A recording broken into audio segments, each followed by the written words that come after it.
Hello everyone, welcome to the next episode of SpongeBob Now. Today, I will be talking about the Krusty Sponge, and sing a song of Patrick. First, I'm going to talk about the Krusty Sponge. Enjoy! One day at the Krusty Krab, Squidward notices that SpongeBob is not filling orders, so he goes to investigate with Mr. Krabs in the beginning of the episode. Mr. Krabs discovers that SpongeBob has the 1,000-yard stare, before asking him what the problem is. They then discover a mini calendar in his hat that has the current date circled, and it said, "Important food critic visits Krusty Krab." Squidward remarks only a moron would worry about that, in which both Mr. Krabs and SpongeBob are both in shock. Squidward states his point was proven and leaves. Soon, Gene Scallop, the food critic, walks through the doors. As he is having his first glimpse of the restaurant, Squidward rudely talks to him, and nearly drives him away with other rude comments. Mr. Krabs stops him and SpongeBob serves him a Krabby Patty. Gene then takes a bite and leaves the restaurant, causing Mr. Krabs to lose hope. SpongeBob, Mr. Krabs, and Squidward watch as Gene gives his review on the Krusty Krab, only to soil it.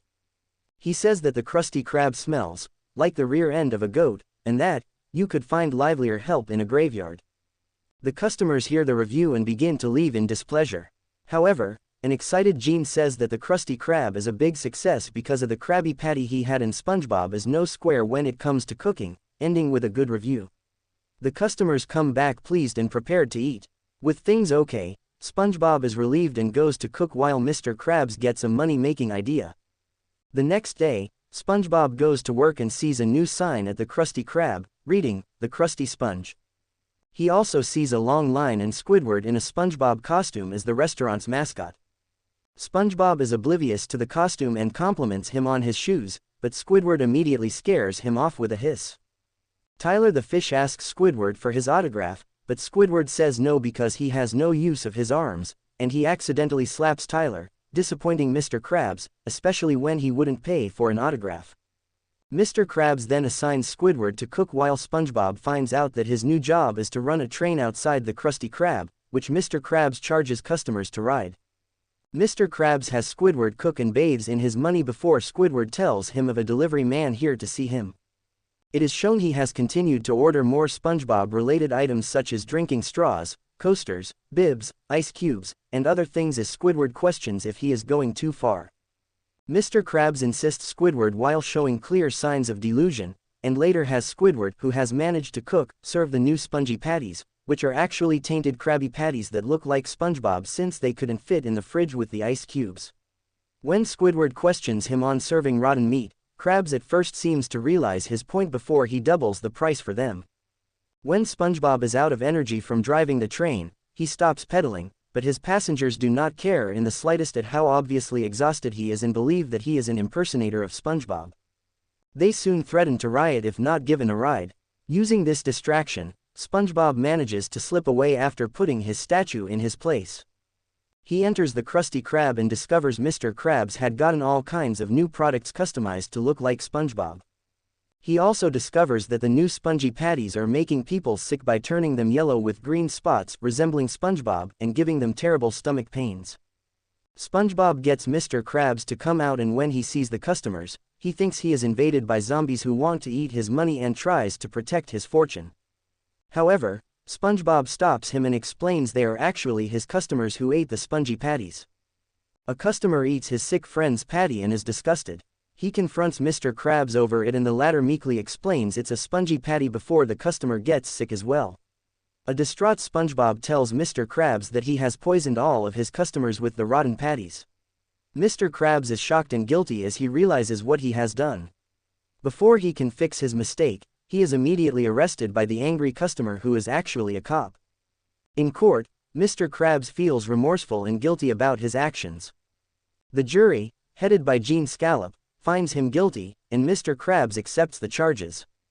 Just as Mr. Krabs is about to go to prison, he realizes the judge has a SpongeBob gavel, and he turns out to be a huge SpongeBob fan.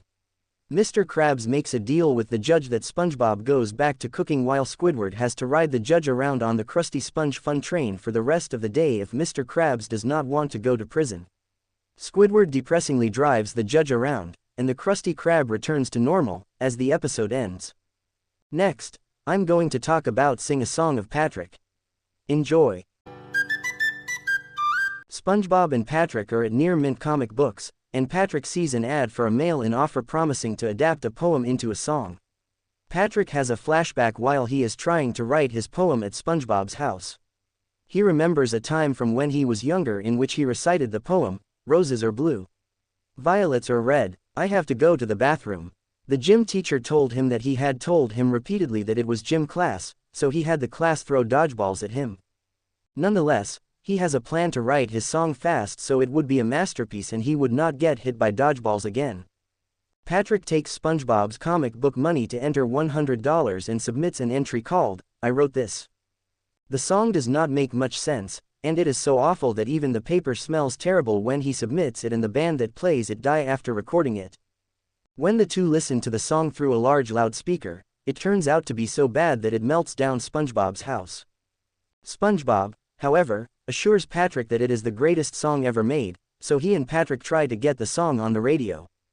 At the K-Blub radio station, they are immediately kicked out, so, finding a different method, they climb up the radio tower and use a piece of chewed gum to stick the record player to the top of the antenna. The song is heard throughout the town, which causes rioting, literal head explosions, and a plane crash into a fireworks storage building. The town hates the song so much that they form an angry mob, which is headed by Fred.